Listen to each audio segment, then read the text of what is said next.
వాగ్దానం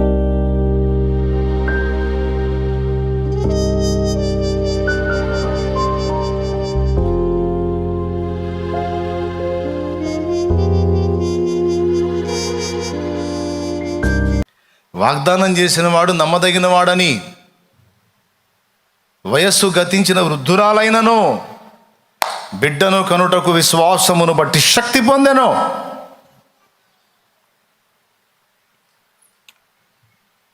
విశ్వాసము, దేవుని యందలి విశ్వాసము కానరాకుండా కనబడకుండా మనలో గొప్ప కార్యములు జరిగిస్తుంది.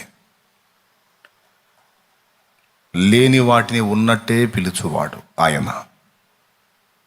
దేన్ని బట్టి సమస్తము కూడా విశ్వాసమును బట్టి జరిగించాడు యేసయ్య. దేవునికి మహిమ కలుగును గాక. మనం అంటాం అనుకూలంగా ఉన్న వాటిని కూడా వ్యతిరేకంగా మాట్లాడతాం మనం. అదొక టైప్ మైండ్ మనది. కానీ ఆయన మాత్రం శూన్యాన్ని చూస్తాడు, సృష్టిగా మారాలంటాడు, అంతే అయిపోతుంది. రెల్లు లాంటి పేతురు వైపు చూచి నీవు రాయివి అంటాడు. నీవు రాయివి రాయివి రాయివి రాయివి రాయివి. ఒకేసారి అతని తత్వం అతనికి ఎల్లప్పుడూ గుర్తుండున్నట్లు దేవుడు పేరే పెట్టేస్తాడు, కేఫా. నువ్వు రెల్లువు కాదు, నువ్వు రాయివి అని యేసయ్య ఒకసారి పలికి వదిలిపెట్టాడు. అది పదే పదే గుర్తుండున్నట్లు ఒక నామం, ఒక పేరులాగా స్థిరపరుస్తాడు. పేతురు ఏంటో పేతురుకు తెలుసు. గాలికి కదిలే రెల్లు ఊరికనే కోపడతాడు, ఊరికనే కృంగిపోతాడు. అప్పుడే పొగడ్తలు, అప్పుడే తిట్లు, తొందరపాటు. నువ్వు చెప్పిన మాట చొప్పున చేస్తానయ్యా అని వలేస్తాడు. అద్భుతం చూసామో నేను పనికిరాను పోయా అంటాడు. అలాంటి ఒక రెల్లు నీకోసం ప్రాణం ఇస్తానంటాడు. గంటలు గడవక ముందే ఆయన ఎవరో నాకు తెలియదు అంటాడు. ఒక రెల్లు స్థిరముగా నిలిచి ఉండలేని, చిన్న గాలికి పెద్ద గాలికి కదిలిపోయే ఒక రెల్లో. ఆ రెల్లును పట్టుకొని యేసయ్య ఏమంటాడు? నీవు కేఫా, నీవు రాయివి అంటాడు. ఇక నుంచి నీ పేరు రాయి, రాయి, ఇక నుంచి నీ పేరు రాయి. ఈ పద్దాకులు ఎవరికన్నా చెప్పుకుంటే ఏం చెప్పుకోవాలి? ఇప్పుడు సీమోన్ ఏం చెప్పుకోవాలి? నీ పేరు ఏంటంటే రాయి. ఎవరు పెట్టారు? యేసయ్య పెట్టాడు. అయిపోయింది. విశ్వాసమును బట్టి లేని దాన్ని ఉన్నట్టే పిలిచాడు. చివరికి పేతురు రాయి అయ్యాడు. గాలికి కదిలిపోయినటువంటి రెల్లు వలె ఉన్న ఆయన చివరికి రాయి వలె నిలిచిపోయాడు స్థిరంగా. ఒక ఆడపిల్ల బెదిరిస్తే బెదిరిపోయినటువంటి అతను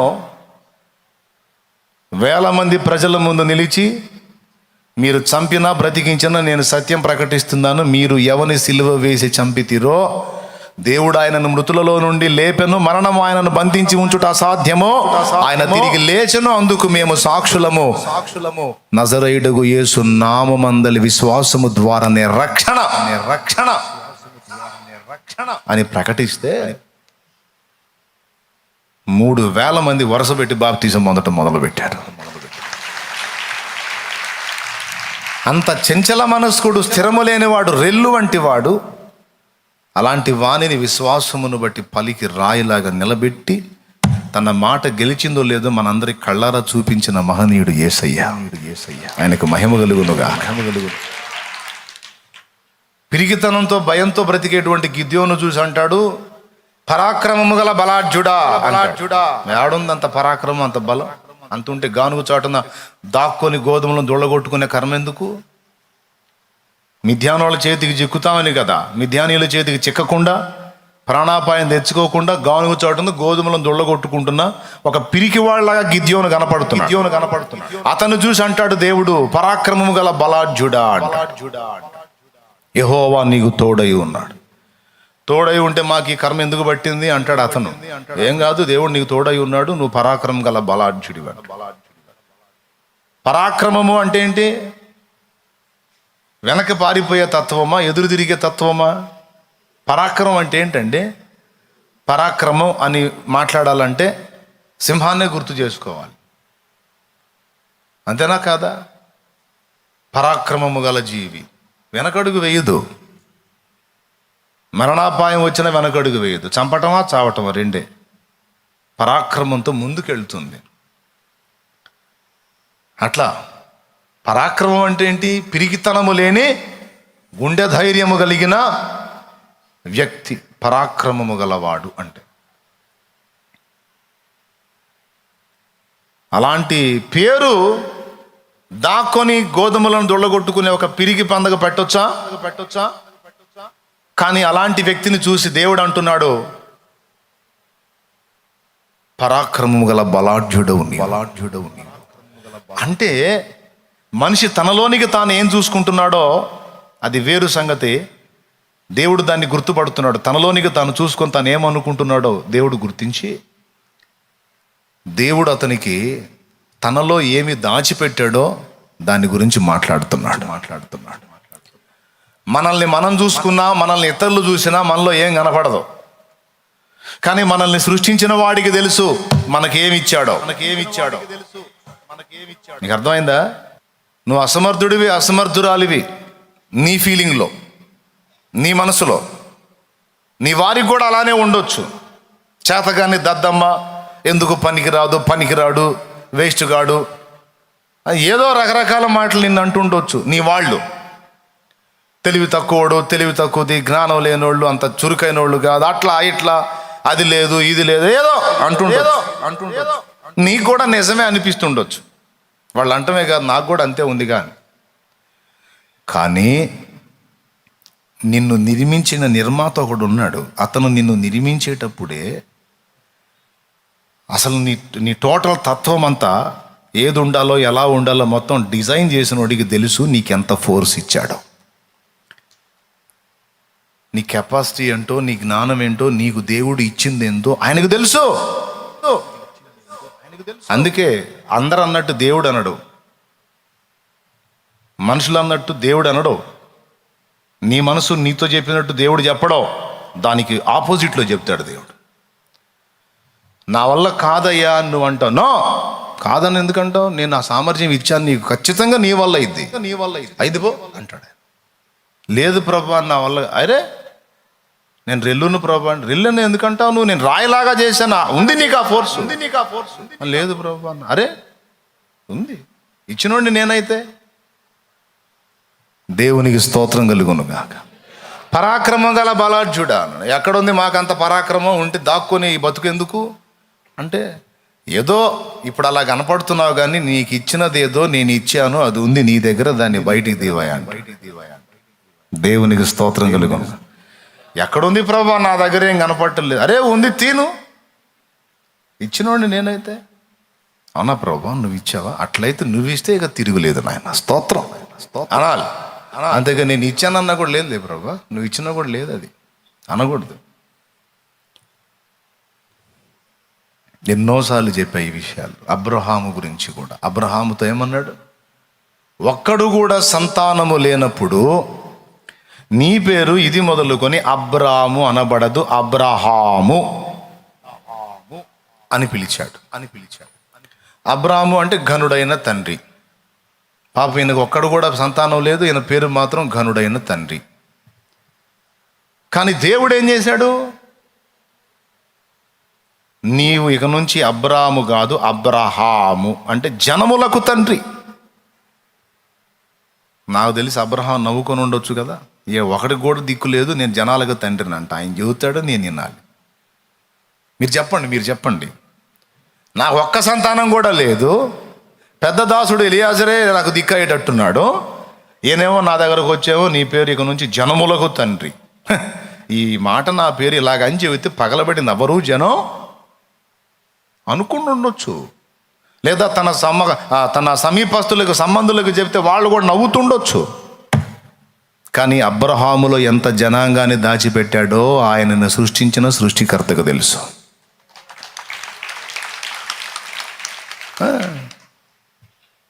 అబ్రహాములు ఎంతమందిని పెట్టాడు? ఇస్సాకును పెట్టాడు, ఇష్మాయేల్ను పెట్టాడు, కేతురాకు పుట్టిన సంతానం. ఏమండి, ఈ జనాంగాలన్నీ ఏంటి? ఒక్కొక్కడు ఒక్కొక్క జనాంగం. అబ్రహాంలోంచి ఇస్సాకు వస్తే, ఇస్సాకులోంచి యాకోబు వస్తే, యాకోబులోంచి 12 వస్తే, ఆ 12 గోత్రాలై ఇశ్రాయేలు జనాంగమై ప్రపంచ దేశాల్లో ఒక దేశమై, చూడటానికేమో హైదరాబాద్ అంత దేశం, ప్రపంచం మొత్తం దానికి వెళ్ళి చూసేటట్టు చేశాడు దేవుడు. దేవునికి స్తోత్రం కలుగునుగా. హల్లెలూయా. దాని టోటల్ జనసాంద్రత విస్తీర్ణం చూసుకుంటే పెద్ద హడావుడేం కాదు, చిన్న దేశం. కానీ దాని గురించి ప్రతి దేశంలో హాట్ టాపికే. రాలా? అందులో ఉన్న వాళ్ళందరూ ఎవరు? ఇజ్రాయెల్లో ఉన్న వాళ్ళందరూ ఎవరు సంతానం? ఇప్పుడు కొట్టుకున్న ఇద్దరు ఎవరు సంతానం? కొట్టుకుంటున్న ఇద్దరు ఎవరు సంతానం? ఒకడేమో ఇష్మాయేలు సంతానం, ఒకడేమో ఇస్సాకు సంతానం. పాలస్తీనాలో ఉన్నాళ్ళు ఎవరండి? అరబ్బులు, ఇష్మాయేలు సంతతి. ఇజ్రాయెల్లో ఉన్నది ఇస్సాకు సంతతి. వాళ్ళకే ఫైటింగు.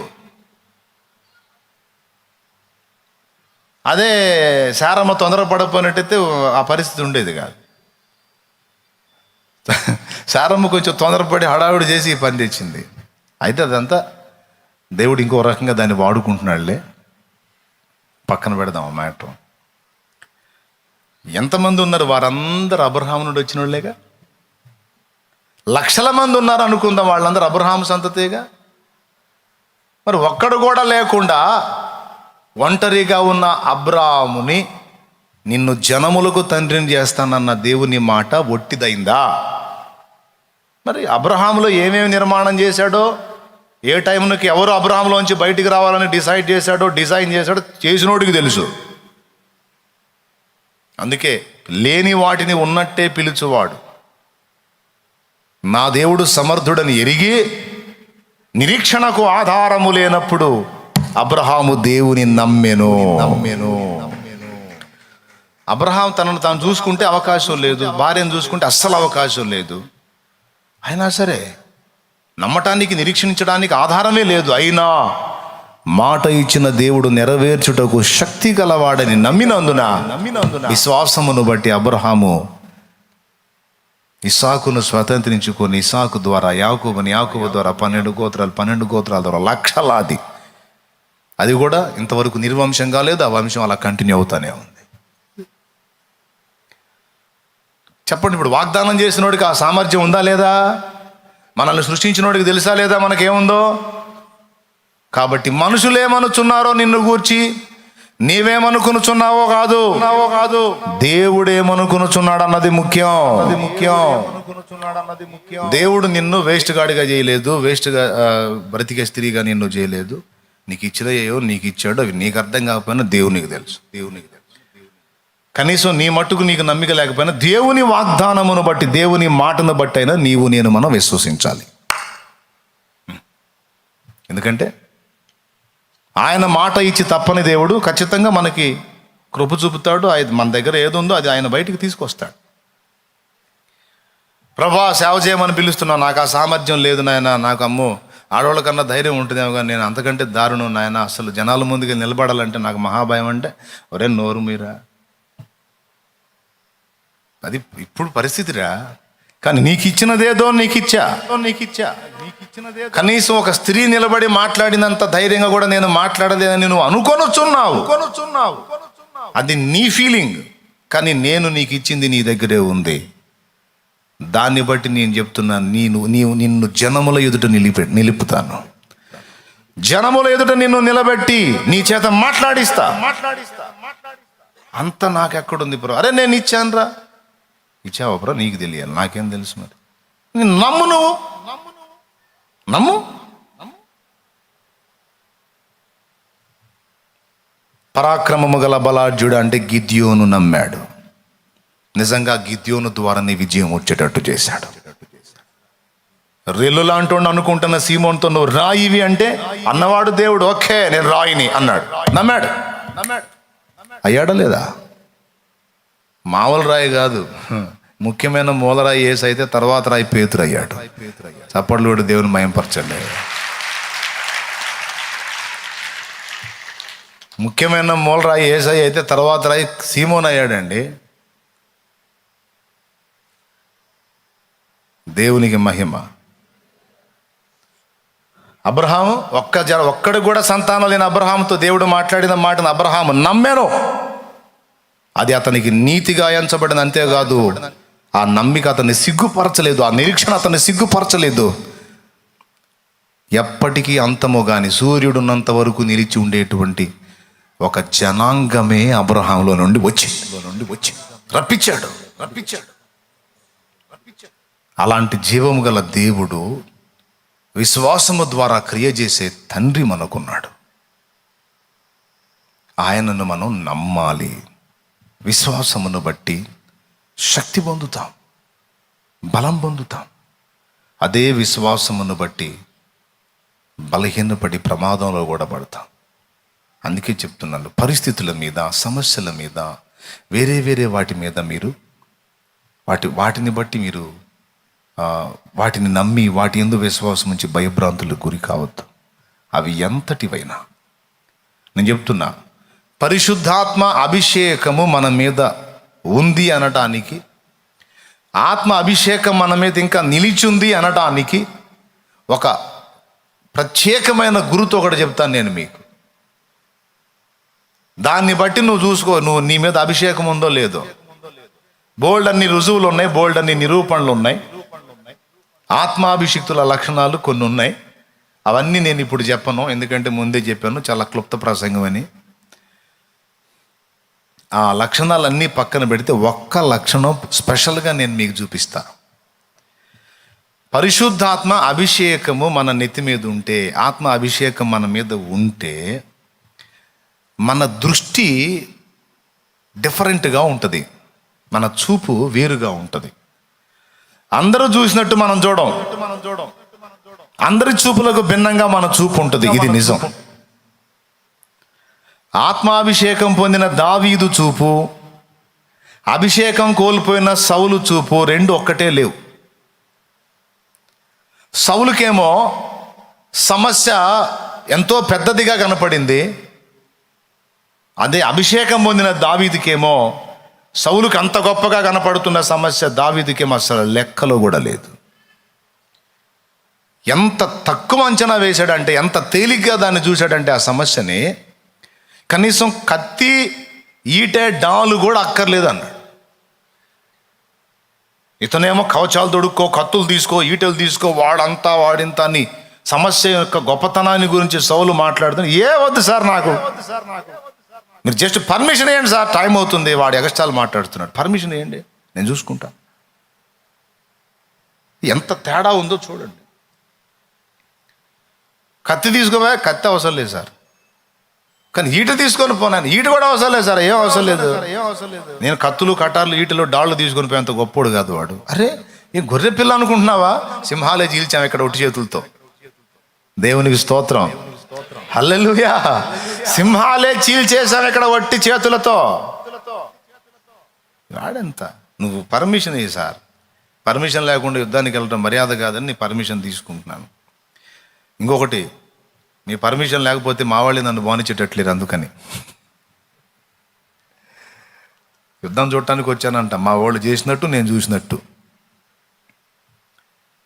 పర్మిషన్ తీసుకుని పోయాడు. ఏం తీసుకుని పోయాడు?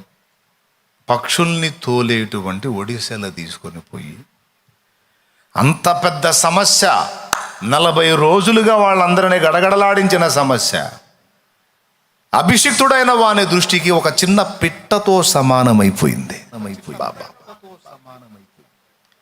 అవతల వాళ్ళంతసేటు భయపెట్టిన సమస్య ఆత్మాభిషేకము కలిగిన దావీదు దృష్టికి ఒక చిన్న పక్షితో సమానమైపోయి, పక్షుల్ని దూరటానికి, ఆ చిన్న చిన్న జంతువుల్ని గొర్రెల దగ్గరకు రాకుండా కొట్టడానికి తోడేళ్ళు, వాటిని వీటిని, నక్కల్ని, కుక్కల్ని తరమటానికి ఉపయోగించే ఒడిసేల వాడు దాంతో ఒకటిగా సమానమైపోయాడు. వాడే చెప్పుకున్నాడు, నేనేమన్నా కుక్కనా అన్నాడు.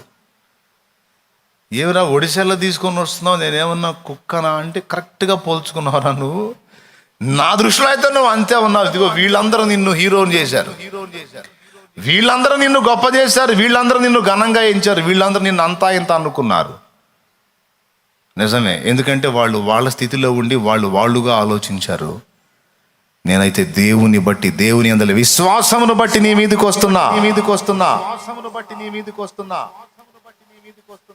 నీకు కత్తులు, కటార్లు, ఈటలు, బడిసెలు, డాళ్ళు ఏం అవసరంలా. నా దృష్టిలో నువ్వు ఇది అని తన స్థానం ఎంతో, తన స్థాయి ఎంతో ఈ భక్తుడు తన క్రియలో చూపించాడు.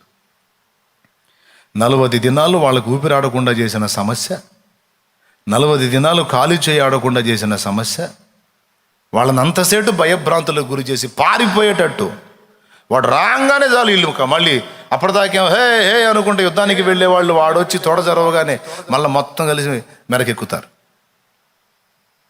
అంతసేటు ఉరికించిన సమస్య అభిషిక్తుడైన వాని దృష్టికి కనీసం ఒక చిన్న జంతువుతో కూడా సమానంగానంత తేలికగా అయిపోయింది. నేను చెప్తున్నాను, అదే పదే చెప్తున్నాను. నీ మీద అభిషేకం ఉంటే ఎంత ప్రజలందరినీ ఇబ్బంది పెట్టేది సైతం నిన్ను కదిలించలేదు. ఎందుకంటే నీ దృష్టి వేరుగా ఉంటుంది. అందరినీ గడగళ్ళాడించింది, అందరినీ భయపెట్టింది, అందరినీ వణికించింది, నిన్ను కదిలించలేదు. ఎందుకంటే విశ్వాసమును బట్టి నీవు బలం పొందావు, విశ్వాసమును బట్టి శక్తి పొందావు. ఆయన అభిషేకం నీ మీద ఉంది, ఆయనను బట్టి నీకు ధైర్యం ఉంది. అందుకే దేనికి భయపడు. దేవునికి మహిమ కలుగును గాక. ప్రజలు గడగడ వణికిపోయే సింహం నీకు ఇబ్బంది పెట్టేది కాదు. ప్రజల్ని కాల్చి బూడిద చేసే అగ్ని సైతం నిన్ను కదిలించలేదు. ప్రజలు వణికి చచ్చేటువంటి సింహాల బోను అనేటువంటి శిక్ష నిన్ను కదిలించలేదు. దానియేలు, అభిషిక్తుడైన దానియేలుని కదిలించలేకపోయింది. షడ్రకు, మేషకు, అబేద్నెగోలను అగ్నిగుండం వణికించలేకపోయింది. 6 మూరల జానుడు, దాదాపు 11-12 అడుగులు ఉన్నటువంటి గొల్యాతు అనే సమస్య దావీదును కదిలించలేకపోయింది. అట్లాగా దేవుని యందలి విశ్వాసమును బట్టి, దేవుని అభిషేకం పొందిన వ్యక్తివై ఉంటే నీ విశ్వాసపు పర్సంటేజ్ మిగిలిన వాళ్ళతో పోల్చుకుంటే ఎక్కువగా ఉంటుంది. చాలా తేడా ఉంటుంది. ఇంత వైరుధ్యం ఉంటుంది. దాన్ని బట్టి చెప్పొచ్చు అభిషేకం నీ మీద నిలిచిందా, తరిగిపోయిందా అని. అభిషేకం తరిగిపోతే భయం స్టార్ట్ అయింది. చిన్న సమస్య కూడా భూతద్దంలో కనపడేది. ఇది లక్షణం, రోగ లక్షణం చెప్తున్నాను. అభిషేకం తరిగిపోయి బలహీన పడితే పరిస్థితి ఎలా మారిపోయిద్ది అంటే చిన్న సమస్య కూడా పెద్ద కొండలాగా కనపడిద్ది. అదే అభిషేకం పర్ఫెక్ట్గా నెత్తి మీద ఉంటే ఈ విశ్వాస నేత్రాలతో చూస్తావు, దేవుని కోణంలో నుంచి చూస్తావు కనుక కొండలాంటి సమస్య కూడా అది అంతలే అంటావు. ఈ దృష్టి వేరియేషన్ బట్టి నీ నెత్తి మీద దేవుని శక్తి పనిచేస్తుందో లేదో నీకు అర్థమైపోయింది. సింపుల్. దృష్టి మారిపోతుంది. కాబట్టి నా ప్రియ దేవుని బిడ్డలారా, మీ అందరికీ చెప్తున్నాను, నిన్ను బట్టి నువ్వు ఇదిగమ్మని చెప్పట్లా నేను, లేకపోతే ఏ మనిషిను ఆధారం చేసుకొని ధైర్యం తెచ్చుకోమని చెప్పట్లా. నీకు లేదు, నువ్వు అనుకుంటున్న ఇతరులు కూడా లేదు. మరి ఎవరిని బట్టి నువ్వు ధైర్యం అంటే దేవుని యందలి విశ్వాసమును బట్టి. ఎవరిని బట్టి శక్తి అంటే ఆయన యందలి విశ్వాసమును బట్టి. పరిస్థితుల మార్పు కూడా ఇదే వర్తిస్తుంది. గందరగోళంగా ఉంది పరిస్థితి, తారుమారుగా ఉంది, గజిబిజిగా ఉంది, శూన్యంగా కనపడుతుంది, ఏం అర్థం కావట్లా, జీవితం చిన్న భిన్నంగా ఉంది. ఇలానే ఉంటుందా? నిన్ను అలానే వదిలేయటానికి చేశాడా దేవుడు? కాదు. విశ్వాసమును బట్టి చూడు, అది అలా ఉండదు. ఖచ్చితంగా దాన్ని దేవుడు మార్చేస్తాడు.